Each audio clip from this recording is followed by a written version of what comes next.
All right, I'll get this thing right yet. I was wearing a microphone and trying to dictate this as I was doing it, but it wasn't coming out right. So I'll try to voice over this and remember what I did here. All right, I remember one of the things I was trying to show was I have my little puppy here that's 3 months old. You'll see him like come into the picture here. And I was showing that just with training here, you can still implement this other dog as a distraction. Now he's going to go over there and grab that bumper.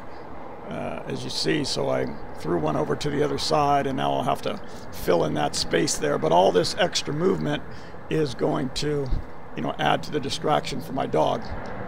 I'm also pointing out here that when I start him on my left side, I'm cutting off the right end of the field, so he's only going to go to the left bumper. And then when I put him on the right side, I'm only going to send him to the right side. So there, I'm moving him to the other side, so I'm cutting off the left side.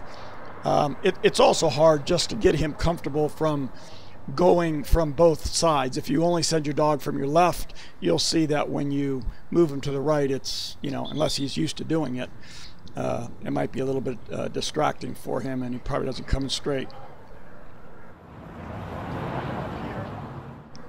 All right, I think here I'm pointing out that when I'm already in position to line him up to the other bumper when he comes in there, and you'll see when I take this from his mouth, I still have his head watch, so I am able to grab the bumper but still have him stay in position there. Now when my right hand's out, he comes to my right, and when my left hand's out, he comes to my left.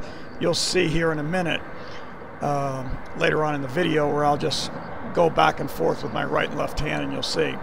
And again, when I take the bumper from him, I want him still, focused outward. I want him not looking up at the bumper that I grab or grabbing at it.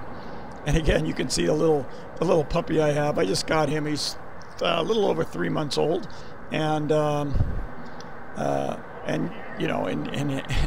get to implement him as well. And the distraction's good, as you'll see. All right, what I was pointing out here is sometimes when I call him up to me, he might be a little bit forward on me, so I'll give him a reverse command for him just to back up a little bit. You'll see it right here.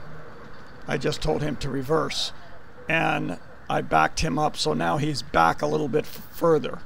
I don't like him out in front of me because they can't really see my body language as much, and now I'm just showing, moving him over to the other side and having him watch this one. These are just 2 bumpers.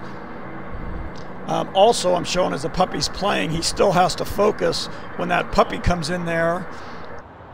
And now you'll notice he has to pay attention here, because no matter what hand I put out, even when I just change him, he's got to come to that side. I want him to come to.